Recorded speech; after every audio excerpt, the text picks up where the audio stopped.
Hey guys! Rachel here at the Great Plains Nature Center, and today we're going to be looking at one of our animal ambassadors that I have with me right here. This is the American Kestrel, which happens to be one of my favorite birds. I will turn my mic toward me so hopefully you can hear me better. Let me double check my settings here to make sure, yep, everything's working great. Excellent. Well, hello. I'm here at the GPNC lobby. As you are probably aware, we are closed right now, just like a lot of other places around the Wichita area. And so we're bringing you some live programming. And today, yeah, like I said, we're going to be looking at the American Kestrel.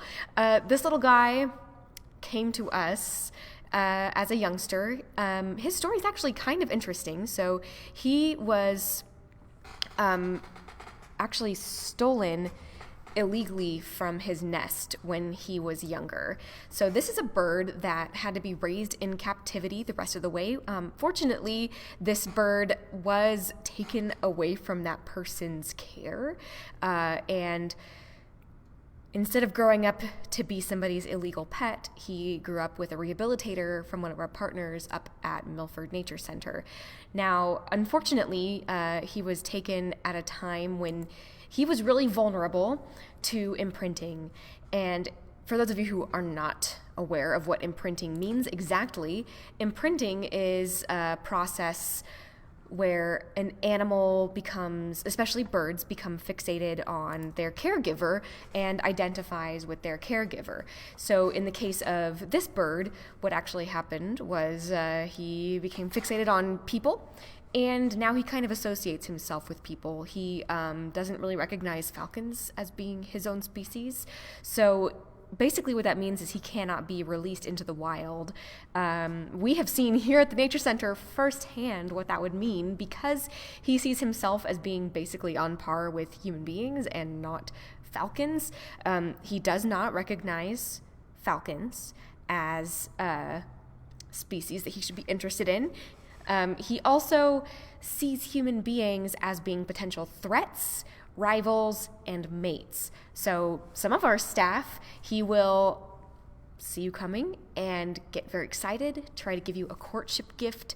Usually it's a mouse butt. And in those cases, he'll do like a little dance and stuff like that too. So he'll try to court humans. It also means that when he sees humans that for whatever reason he does not want to be in his territory, he will attack them. And he's actually fairly vicious. And we're going to talk about why that is today. I'm going to be sharing with you a little bit of a presentation, but we're going to have our guest here the entire time. And honestly, he's kind of a charmer to watch and look at. And you might notice there's several people out on the trails today, and he is looking at all of them while he's sitting here at the front desk. So, if we see some interesting behaviors from him, or if he interrupts us with screaming, we will just take that as it comes and see what we need to do about that. So anyway, I need to get back into a different screen over here so that I can see my notes for our presentation and actually, change the slide when I need to. So the American Kestrel, we're going to put my little head down here. That'll work. Maybe I can make it a bit bigger for us. Oh, there. I'll move this around as needed so that we can continue to watch him do his thing down here. But anyway, yep, there he is. He's feeling very comfortable right now, which is why you're going to be seeing him do things like preening his feathers and stuff like that. So anyway, let's see. The American Kestrel, being a pint-sized predator, he is a bird of prey. So I want to show you guys what that means exactly. And I have a little hawk here to show us, even though we could totally just use our bird of prey friend right here. So they have, number one, keen eyes, which you can see on him. I know his eyes don't look like super intimidating and huge, but they are large compared to his body size. And you'll also notice that just like the hawk on this image, he's got sort of this little eyebrow going on right over his eye. That's an adaptation to protect that powerful eyesight during the daytime. It's kind of like having a built-in sun visor over your eyes. So that's a bird of prey feature. Another bird of prey feature is that they have a sharp hooked beak, and you can really see that on him when he turns around like that. So, oh no. So you can see he's got this, if he turns his head this way again, maybe he will do that for us. At any rate, he uses that beak, just like other birds of prey, to tear up his food. These guys don't have teeth, of course, in their beaks, and so instead of having sharp teeth to tear food apart, they will use their beaks to rip their food into small pieces in order to eat them. Now, of course, the other feature is that they have these really strong feet with sharp talons is the word we use to describe those. And that's because even though his feet here are tiny, they don't really look that intimidating. If you were to compare his feet to a songbird of some kind, for example, a robin or a mourning dove, something that's about his size, you would notice that these feet are bigger and stronger than another bird of his size that is not a bird of prey. So those are talons, and those are a distinct feature that means he is in fact a bird of prey. And those strong feet are what these birds use, what are you doing, in order to catch their food. So beak is for tearing it apart, feet are for catching. So we're going to look at a couple of birds just to illustrate again what makes a bird of prey and what does not. As you can see, this chickadee is not a bird of prey. It doesn't have a sharp hooked beak. It has very weak puny feet, and it has a little beady eye. So not a bird adapted to hunting prey the way this one is. Pretty obvious, that's a low ball one. On the other hand, something like a great horned owl is in fact a bird of prey. It's a little bit difficult to see the sharp hooked beak on this image, but you can certainly see how powerful those feet are. And if I go to my next image here, sorry, I'm playing around with this a little bit today. So that sharp hooked beak you can see sticking out from the feathers, it really is a sharp hooked beak. You're just looking at it a little bit differently when you're seeing an owl's face head on. So that is a bird of prey. Now, as our last example here, this is kind of an interesting one. Vultures are actually not considered a bird of prey. These guys are scavengers, and although they have some things in common with birds of prey, they do not have a strong beak. In fact, turkey vultures in particular, good rouse. See, when he like ruffles his feathers up like that, it means that he's feeling pretty comfortable, and he's just kind of, it's like running your hands through your hair to like make sure it's like sitting straight, or like, pushing your hair back. That's kind of what he's doing. At any rate, you can see that his beak is not sharp. They will have to wait and allow their food to rot a little bit sometimes in order to get through tougher skin. Not strong. And if you look at their feet really are not strong either. They've got these flat walking feet, and they don't even have sharp talons. Those are not grasping feet for catching food. Those are standing feet. So, not a bird of prey. Now, let's keep going here. I keep having to switch windows on y'all.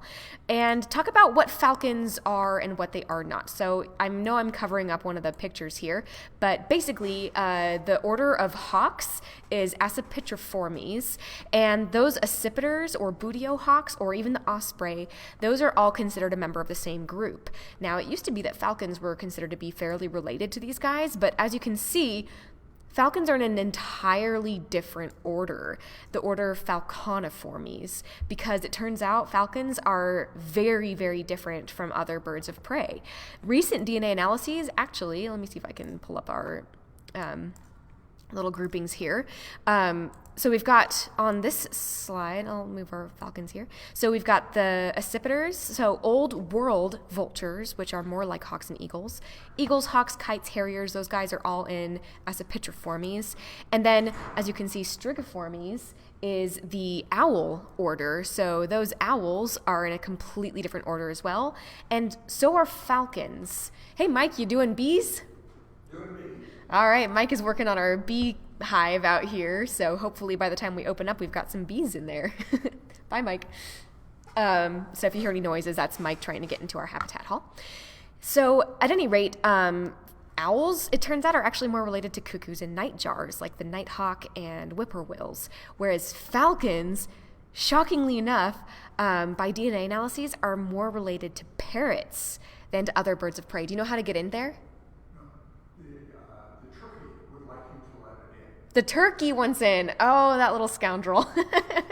Yeah, we've got a turkey that keeps hanging out by the kestrel's cage over there. Maybe at the end we'll go see if we can find it. So yeah, falcons are a very, very different bird, and they actually have some features that distinguish them from other birds of prey that are visible on their bodies. So let's take a look at what those things are. And I guess before we get into what makes them pretty unique, I want to share with you a little bit more about the American kestrel. So as you can see, this is the American kestrel, and this one is a male. So the American kestrel guest that I have here is a male, and unlike other birds of prey, there's some pretty strong sexual dimorphism in this species. And what that means is that the males and females look visibly different from each other in some way. And I say unlike others, there's usually some sort of dimorphism between male and female members of a species in birds of prey.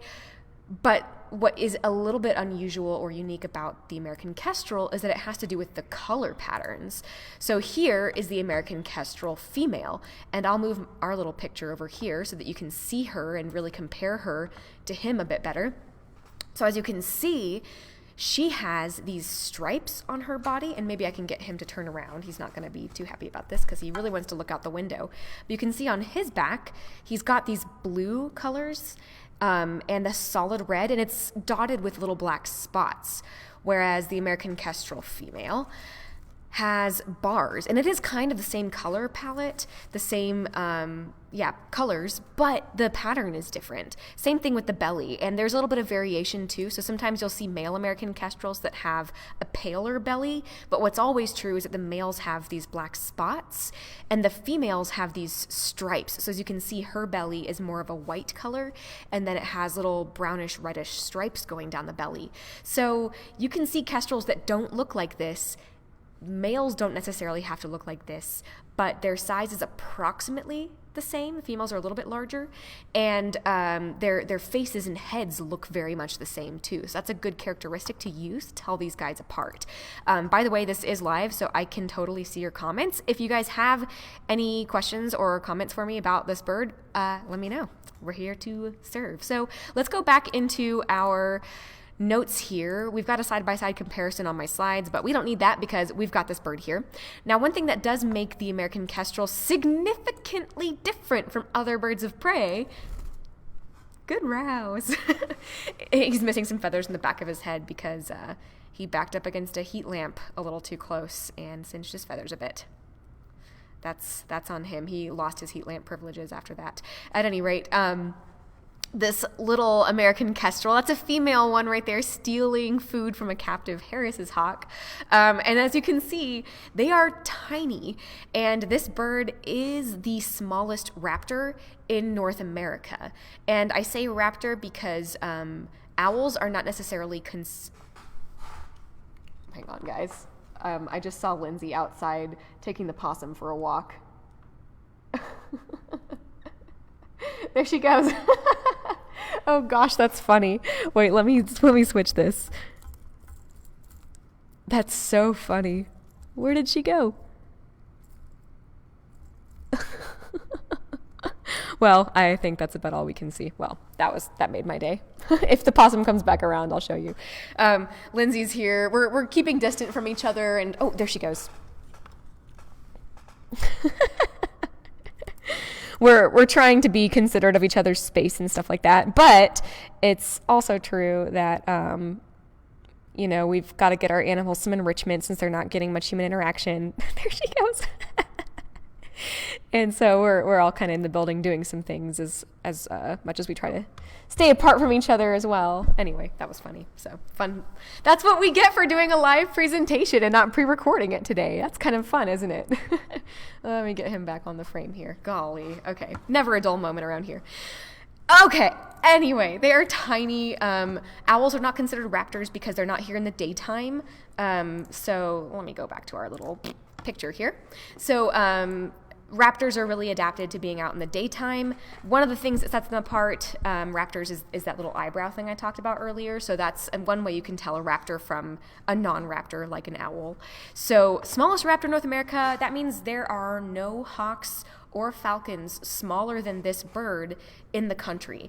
And what makes American kestrels pretty awesome is that they are also one of the most common and abundant falcons in the entire country, and that also makes them one of the most abundant, they are the most abundant and widespread falcon in North America, so that makes them one of the most abundant and widespread raptors in North America, which is pretty cool. Also, if you see this kestrel standing up now, it's because he's watching the opossum take her walk. Oh gosh, that's funny. All right, well, I want to tell you about a couple of other Kansas falcons, just because that way you can really tell whether you're seeing an American kestrel versus another type of falcon. So a couple of others that we have in this area are merlins, which are just a little bit larger than American kestrels, but they have this really beautiful kind of grayish back to them, and they do look significantly different. We also have the prairie falcon, which is a really, really stunning falcon. You can find them in the States sometimes. They are not nearly as abundant as the American kestrel, of course, and as the name suggests, prairie falcons are most common in the prairie, and these guys really aren't here during the entire year. And you can look up more information about them later if you want to. Allaboutbirds.org is my favorite resource online for bird information, so feel free to go read up on those birds and when you can find them and where you can find them in the state. The other bird we have in Kansas is the peregrine falcon, which I think a lot of people don't realize. We actually have peregrine falcons in the state of Kansas. We have breeding pairs that hang out in Kansas. Some of them have, I don't know if they have cameras on the ones in Topeka, but what's cool about peregrine falcons is historically they nest in the wild on cliffs.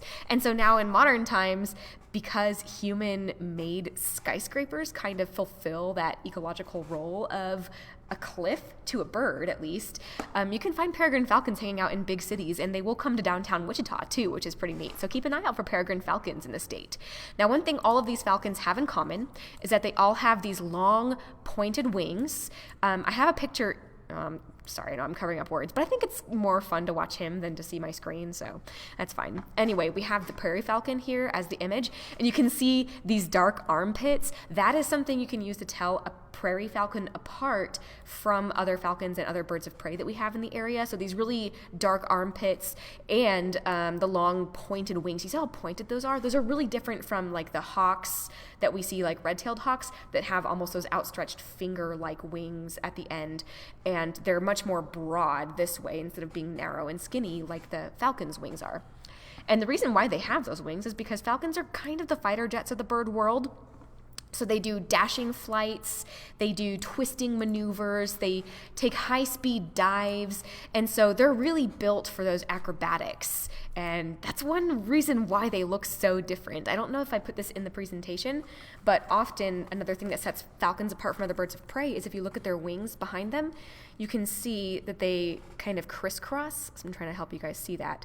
So the wings actually crisscross behind his back because they are so long and skinny. So that can be a good clue if you're able to see that feature on one of these birds that you're looking at a falcon. Okay, so some other maneuvers these guys are able to do include hovering. And this is one of those, I think I found this on Reddit. It was like one of those satisfying perfect loop sort of gifs. But this is a hovering kestrel. I have a video of one hovering too, but hovering is a technique that they can employ. Other birds, of course, can also hover, so it's not exactly unique to kestrels. But if I see a smaller bird hovering, I do look a second time because there is a possibility that you're looking at a kestrel if you see one hovering. Let's watch this video real quick of one hovering.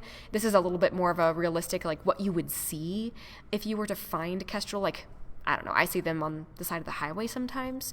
So they might hover for a little bit, fly to another location. The camera's trying to keep up. This is Cornell Lab of Ornithology. And you can see this guy just moving around quite a lot. Just a cool bird.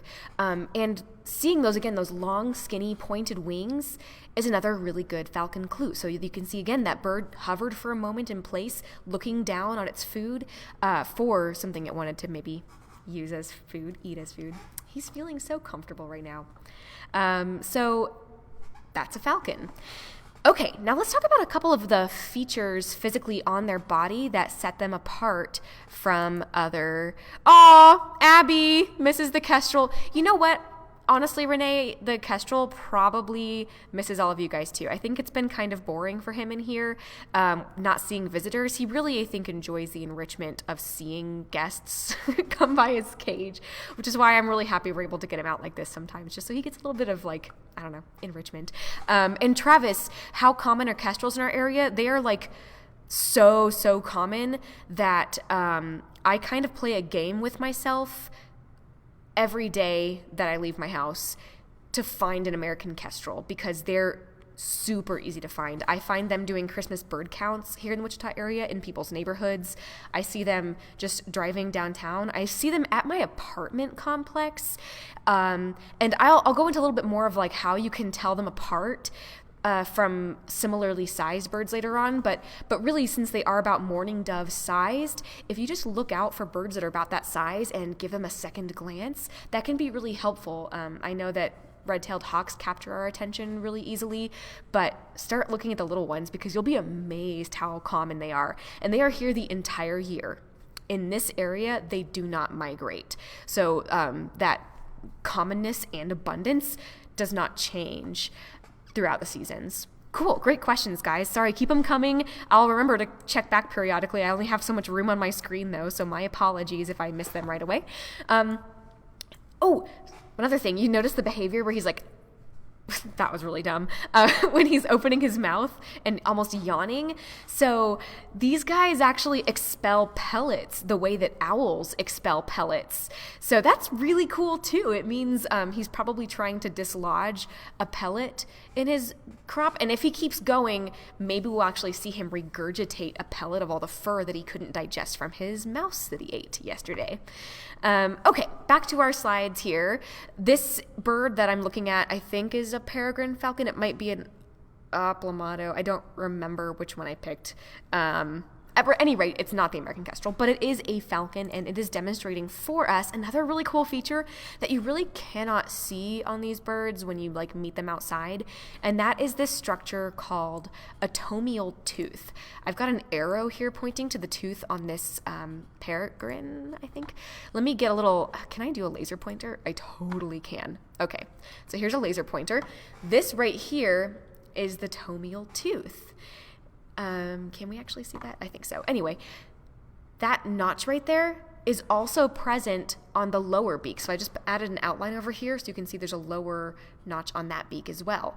And this tomial tooth allows this bird to break bones. And I love telling especially kids that when they meet this bird, because I think a lot of people see a bird like this and their instinct is to say like, oh my gosh, he's so cute. And honestly, he is cute because like our brains are conditioned to see small things with big heads and large eyes as adorable.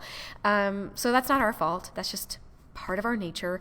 However, I would like to point out that he is a murderer for a living, and he literally is built to kill things. So when these guys are striking their food, he'll go in with his feet to grab the prey item, and then he uses his beak, specifically that tomial tooth on his beak, to snap and break bones.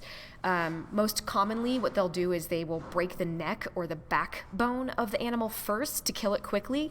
But I've also heard some of our falcons we had a peregrine falcon for a small period of time, and you could actually hear him snapping the bones on the legs of the chicks that he was eating and things like that. So that is a feature that's there for breaking bones, and he has that too. So it's really, really cool that he has that, and it's a nice reminder to us that this very cute bird is in fact a predator, and that's how he makes his living. Okay, another feature I wanted to talk about, because it is something that makes them so cool, I want to elaborate more on their amazing eyesight. So one thing you'll notice about this bird is that his eyes are on the side of his head. So here we have our American kestrel, again, huge eye. So there's three things about their eyes that are pretty awesome in my humble opinion. The first thing is that they can really see a far distance around them, which isn't really unique to falcons at all. It's something most birds actually have in common. Picture a goose. You know, their eyes are on the side of their head, which is different from us. Good poof. So on me, like my vision maybe stops like right here, so somewhere behind me. Whereas with the American Kestrel, you can see this black area on this little like diagram. That's his blind spot in the back of his head. So he can see basically a panoramic view at all times around him, which is pretty cool. But most notably, these guys have incredibly powerful vision. And people, I think, usually describe it as being like 8 times as powerful as our vision.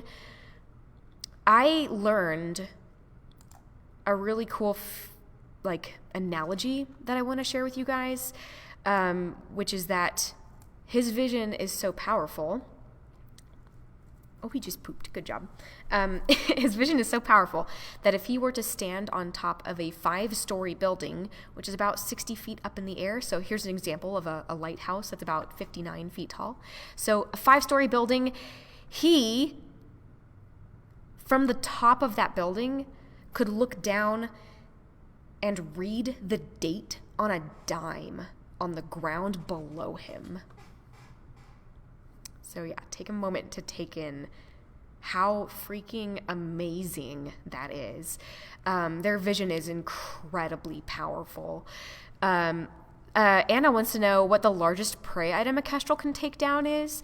And, I've heard stories of these guys taking down a northern flicker before, usually in the context of falconry. I don't know necessarily that they will go after northern flickers in the wild terribly often, but, well, shoot, now I want to go get an American flicker from my office. No, it's okay. They're like a little bit larger than the American Kestrel. So a really big-bodied woodpecker, basically, they can take down those animals. They can take down starlings. I don't think that they take down large mammals, and that makes a lot of sense if you consider the weight difference. So as you're probably aware, American kestrels and other birds are very lightweight as an adaptation to fly. So mammals are much, much denser. These guys really only go after rodents, as far as I know. In terms of small mammals, they might go after bats if they're out at the same time. But yeah, that's the largest animal that I know of that they can take down is a northern flicker. If anybody knows differently, please reply to Anna's comment and let us know. There's probably data on that somewhere on the internet. So anyway, their eyesight is amazing and powerful. And by the way, if you've noticed him bobbing his head, that's because his eyes are stuck in the socket for the most part. They can move around a little bit, but what he's doing is he's trying to judge distance and depth perception because his eyes don't overlap very much.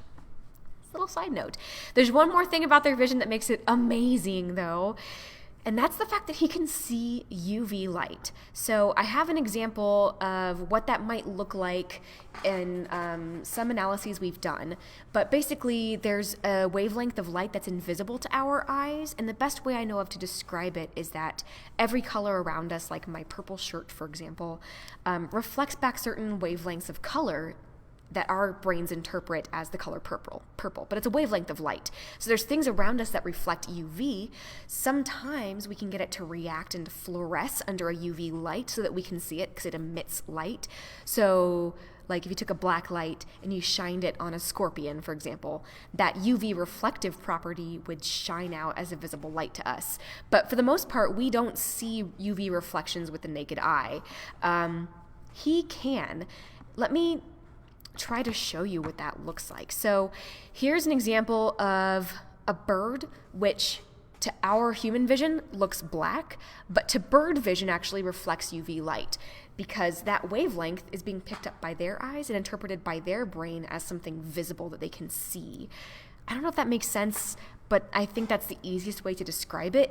It's kind of like a different color that our eyes cannot interpret, but his eyes can. And it turns out actually a lot of birds have the ability to see UV light and even have UV patches on their feathers. One thing that's amazing is owls being able to do that. So here's a picture from a study where they had northern saw-whet owls, which are these beautiful little birds we get sometimes in Kansas. And, oh shoot, let me make sure that you guys can actually see this. Yeah, you can see it. Oh, I totally blocked the other bird though. My bad. Let me go back and show you just real quick. Boom. That's the other bird in bird vision. Got it. Okay. Anyway, so here's a saw-whet owl. If you shine a black light on the bottom side of their wings, which to the naked eye look the brownish white color, they fluoresce hot pink. And we've actually done this with our screech owls here at the Nature Center, and they do the exact same thing. It's almost the same vivid color. And that's crazy. A lot of nocturnal animals have that ability to have like different UV patches and to see UV light very clearly. And that's because the moonlight is mostly UV, so it makes a lot of sense. Anyway, my point is he can actually see UV light too, and he actually uses it to his advantage. Kestrels, even European kestrels, have been documenting using it to hunt one of their favorite prey items, the prairie vole, which if you've listened to any of our podcasts, you know that's one of my favorite animals. Sadly, they are kind of the potato chip of the plains because a lot of animals like to eat them, including this guy. But what's really cool is that pee actually reflects a lot of UV light. Now, if a mouse was out peeing in the grass, we would not have any idea, and it would just look like regular grass to us. But when voles are out in the fields and they are marking their little vole highways in the grass with their urine, he can actually see those little urine marks like it's a different pattern or color in the grass, if that makes sense. So basically, he can fly over a field, hover in place, find with his eyes the highways those voles are patrolling, and then sit there and swoop down and grab a vole when it runs across its typical road. So that's amazing, and this guy can use it to hunt. So that's pretty stinking cool if you ask me. All right, enough about that. I want to tell you a little bit more about the American Kestrel and its life history. I'm going to play for you a little video of some webcam stuff just for fun, and then what I'm going to do is tell you a little bit more about the characteristics you can use to find these guys outside. I will take a moment here, though, and check on my comments to see if I have any new ones. No, okay, good. Phew, I didn't miss anybody's comments. So, let's take a look at this video, because I think another interesting question is that I get sometimes from kids when they meet this animal from schools and stuff is, if he had not been stolen from his family as a baby and had been allowed to grow up as a wild American kestrel, what would that have looked like? What are you looking at? Oh, I was thinking maybe the turkey was back. Nothing interesting. He's just looking. So yeah, what does it look like to grow up as an American kestrel? So let's look at a cute little webcam video compilation of an American kestrel family growing up.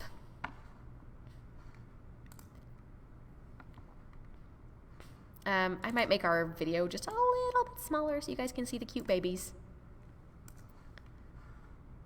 I think I might have accidentally just paused the video, so let me go back and actually play it. Sorry, guys. There we go. Oh no, what have I done? Oh dear, one of these days it'll work right? Okay, here we go. So this is a cam from 2016, as you can see, and these little kestrels are gonna grow up in their birdhouse. So, interesting point, they actually are cavity nesters, which means you can, in fact, put out a birdhouse and you can get American kestrels to move in and raise their young there. So as you can see, when they hatch, they are covered in white fluff. Really cute. They're kind of in between precocial and altricial. So yeah. And as you can also see, both the males and the females are helping to raise the young, because that was the male going in. And that's the male hanging out with the chicks, and then here comes his partner, the female. So they are very monogamous and will often stay together for life. If they're successful together, they can have divorces, like a lot of monogamous animals, but they work together hunting to feed the chicks. And the male will also help his partner to eat while she's incubating the nest. Oh, a little poop. This is great. It makes me smile. Great aim, right? So the American kestrel will poop on the wall in order to sort of keep the nest space clean. And then as they begin to grow up and their adult feathers come in, you can start to see which sex they are. So we have the males there. You can see they don't have the stripes. They have the solid colors. And the females have the stripes. Oh, look at them growing up. Now, this is pretty special, getting to see them make their first flights. Now, that's a little male, and I'll let you guys guess the rest of the sexes. I'll kind of keep quiet. But there he is looking out. Oh, and there he goes. So exciting. So once they leave the nest, they are considered fledglings. There goes another one. Which one is this, guys? Is it a boy or a girl? It is a male. Good job. Female is left in the nest. Now, what I think some people don't realize is that once birds fledge, they don't always immediately go off and, begin life on their own. Their parents are actually still taking care of them. Sometimes they'll return to the nest. It depends on the species. For the American Kestrel, they will come back to their hollow cavity to hang out and steal food and get food from each other. Aww. And this is really sweet because it is not uncommon to see little American Kestrel house parties basically going on after they've fledged. So here's the whole family chasing mom and dad around. As you can see, they don't get rid of the kids just because they've left the nest. So they teach the young how to hunt. They work with the young, and they get harassed by their young because they just can't get rid of them. So there they are, still hanging out. Mom comes back trying to get some peace and quiet, and then all the babies come in screaming at her for food. Oh, man. It cracks me up. And he's making his begging call right now. I don't know if the audio is on this video. I can't remember if I took it off or not. But at any rate, that's what it's like to grow up as an American Kestrel. And the same is true for a lot of other birds too. So now that it's spring and we're going to be seeing a lot more babies, I would like to humbly remind you that if you find baby birds, well, baby animals in general, just leave them alone, because what looks like a helpless chick or baby rabbit or something like that on its own is often being looked after by its parents. So put it back in the nest. If you see a fledgling that has like wings, kind of like those ones did, on the ground that still kind of looks like a baby, but it's feathered, those guys are being taken care of by their parents. Little robins you find on the ground, their parents are following them around, feeding them, and they might be leaving the nest and exploring before they can even fly. So that's totally normal. Just protect them from your pets, and that's about the best you can do for them. But leave them alone, because we want them to be able to grow up with their parents, to learn what they need to in order to survive with their family. So that's what our wish and hope is for birds like this kestrel. Oh yeah, so Anna missed this information at the very beginning, but this bird actually was stolen illegally from his nest when he was very, very young, at an impressionable age where they can imprint on their caregiver. So that he did imprint on humans, and it was a person up in the Junction City area, I believe, who just thought he would make a really fun pet. And so obviously that's incredibly illegal. It did mean that this bird did not need to be rescued and did not need to live his entire life in captivity. But because he was taken away from his parents and imprinted on human caregivers instead of his actual parents, he does not know how to be a kestrel. He will not learn how to hunt, and he actually identifies humans as being like his potential mates, his potential rivals, and when he first met us, his parents, and he would beg us for food and things like that, because that's how he viewed humans. So if we were to release him, not only would he probably struggle to survive, he would not know how to get along with other kestrels, how to find a partner, how to fight them off. But he would also attack people, because he does that to our staff here in the building. In fact, every once in a while, something will happen where, you're trying to feed a bird and it'll fly out into the classroom or something. Stuff happens to the best of us. But this has happened to us recently. He actually got out of the cage, and normally we just get a ladder out and get him back on our glove. He's pretty used to being handled by us. But in this particular case, one of the staff members that he really, really does not like, for absolutely no reason, just walked up, and he flew down to attack her, actually got her pretty good on the face. But by attacking her, she managed to catch him again. But, even when he could have done literally anything, because he wasn't just hanging out in his cage, he chose to come down and attack a person. And that's really well documented in raptors, that they can be a hazard to humans. So anyway, all that to say, there are a lot of reasons not to keep animals like this and release them after they've become imprinted. Okay, so how do you find American kestrels that are out in your yard? Because I guarantee you've got kestrels around.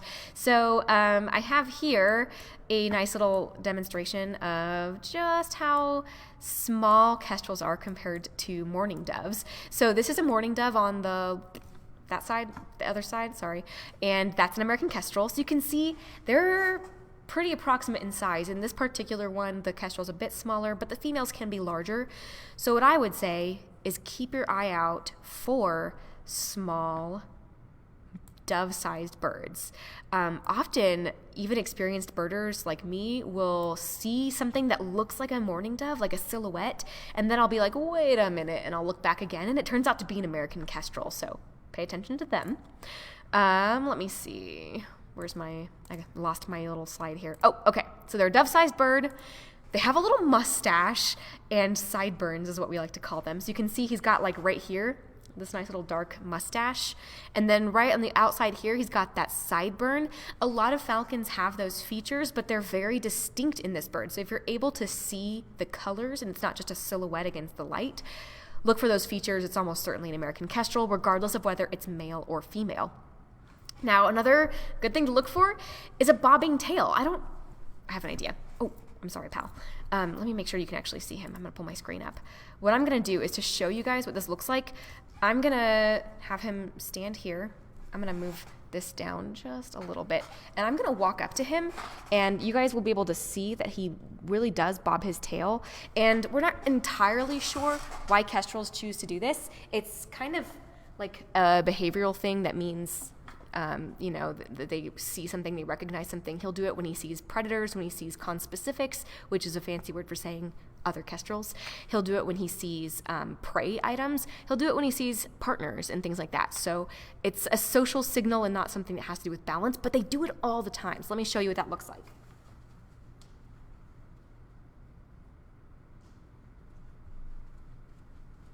Ah, you see that?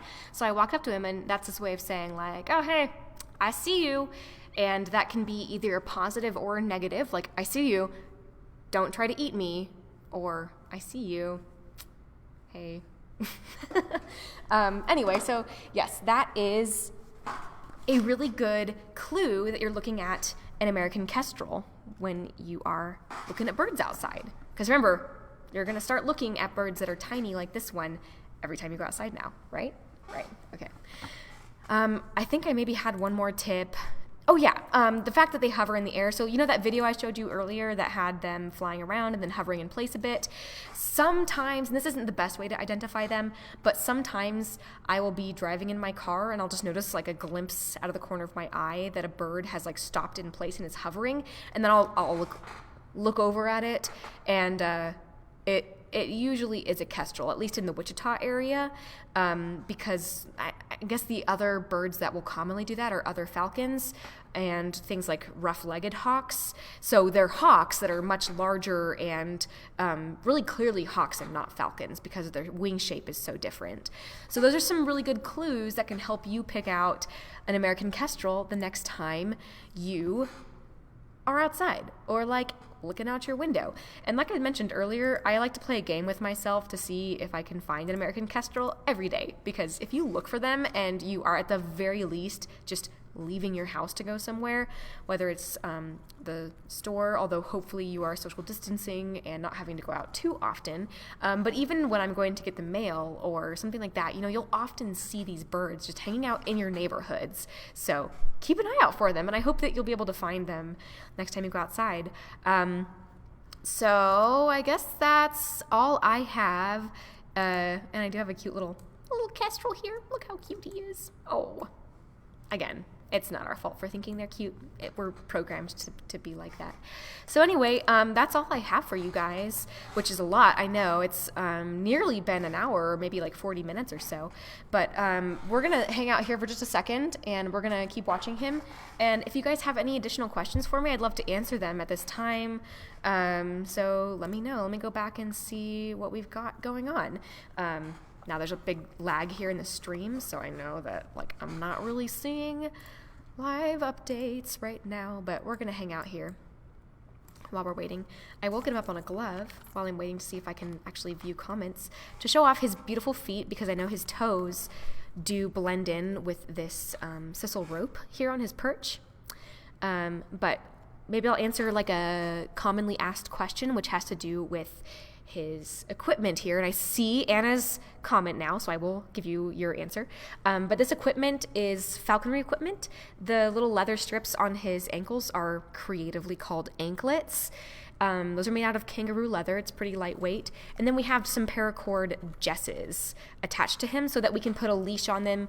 I maybe should have mentioned this in the beginning, but he is on a leash and has been this entire time, so that we can keep good control of him while he's out. And in case he tries to fly or gets spooked or something, we have control over the bird. Okay, well, let's go back on your perch. There we go. What are his favorite enrichment items and activities? Ooh, that's a good question. A couple of things that we do with him most often that it's hard to tell if a bird like enjoys something, but I will tell you things that I view as like a successful enrichment. The first thing is that we actually have a little cat litter box in his cage with a bunch of dead leaves and things like that in it. And what we'll do is we'll hide insects in the leaves. So he gets about a mouse a day for his regular diet, which we put vitamins in to help make sure he has all the nutrition he needs. Occasionally we'll give him other types of food like day-old chicks. That was so cute. Just as, an extra form of nutrition, variability to the diet. We're going to start giving them rat heads too, as a way to help them naturally wear down their beaks a bit better. So we do that. But these guys in the wild eat a ton of insects, and they love to eat insects in the summertime. So we will throw mealworms in there, beetles, crickets. In the summertime, we will catch grasshoppers and throw them in there. And obviously, these insects don't always stay in the box, but it gives him an opportunity to chase things around where we know he's not going to get hurt by those animals. And for the ones that hide in the leaves, like he'll spend a ton of time, even when he's already found all of them, just scratching up the leaves, trying to look for those items. And so that keeps him really engaged. We will also take him outside under supervision always, because as a very small bird, he is susceptible to attacks from larger animals, including other birds. And we have to be pretty careful because we have had incidences where, we have the bird on our glove and we're taking care of him and keeping him with us, but we will have our purple martins outside. They will try to dive bomb us and come within like a couple of feet of us. And Mississippi kites occasionally too will dive bomb us. So some more aggressive birds will see him as a threat and try to attack him. So we have to be careful, but we love going outside with him. We think sunlight is good. Natural sunlight is good for all of our animals, and try to do that as often as possible. Is there anything else that we do on a regular basis besides just giving him other types of food? And we'll hide food in different ways sometimes. I'll use bone cutting scissors to cut off chicken legs and throw them in there in Kong balls and stuff.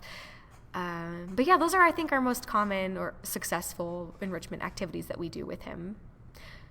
Any other questions? That was a great question, Anna. Thanks. I see Mickey. Hey, Mickey. I miss you so much. Oh, I miss all of our volunteers.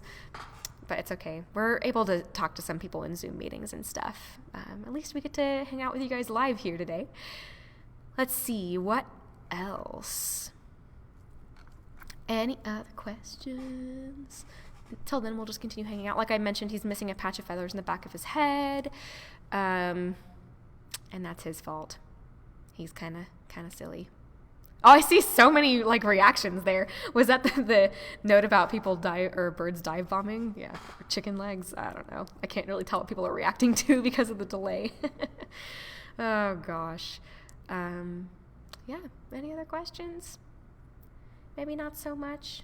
We really enjoy this bird. He's a very active bird in the daytime, which is pretty exciting for our visitors, because the owls, they are very active as well, but only at night. And so it's only usually when we're here at night and the lights are off that the owls really show how active they can be. So in the meantime, he's a very engaging animal to get to witness. Mickey says, how are our herps doing? They're doing really good. Emily's taking good care of them. Nothing crazy has happened as far as I know. Let me see. I'm trying to think if there's anything fun that's happened. Oh, one of our painted turtles has continued to be quite aggressive toward the others. So he's probably going to get shipped off to the wildlife exhibit to live with Todd and the outdoor turtles there at that exhibit in Riverside. But yeah, otherwise the herps are doing good, and we're trying very hard to give them some enrichment when we can as well, and make sure that they're taken care of. And our fish in our aquarium, yeah, it's kind of hard because our museum is dark right now, and so like we're trying to turn the lights on in the big aquarium for the fish every time we're in the office, just so that the fish aren't living in total darkness during this period of time. Oh, I love it when he gets like real tall because he sees something interesting outside. Cool. Well, maybe as like our final like farewell note, I will show you one of my favorite things that he does, because these guys are really good at keeping their head in place. Maybe. He's not going to do it. He has to lock his vision onto something so I can see it. But so you can imagine if he was sitting on like a branch or something, he can still fixate on a point that he's interested in with a branch moving and shaking around. And that's kind of cool. It's like an adaptation similar to how we can look at something like this and then move our head around and stay focused on it. But he can't really turn his eyes in his head the same way. So that's his way of being able to focus on stuff. Pretty neat. All right, guys. Well, thank you for joining us. Tomorrow, Nicole is going to be talking about Kansas bugs, I think. And then Lindsay's doing something on Friday, so we'll be here the next couple of days. We just released, like an hour ago, a special edition of That's My Favorite, our podcast, where I called everybody that wasn't in the building and asked them what their least favorite things were for April Fool's Day. So check that out. It's pretty cute. And we're also putting out episodes of Naughty Nature and That's My Favorite once a week now. And because we have a special edition That's My Favorite that went out today, we do have another That's My Favorite coming out on Friday, which has already been recorded, and it's Lindsay talking about morels because it's prime morel season. So tune into that. We'll see you guys around, and we're still here working, so as always, send us a message, and we're here. Oh yeah, Richard, he's very loud. He screams quite a lot when he's excited or scared or whatever. It's hard to tell. But yep, all right. See you guys.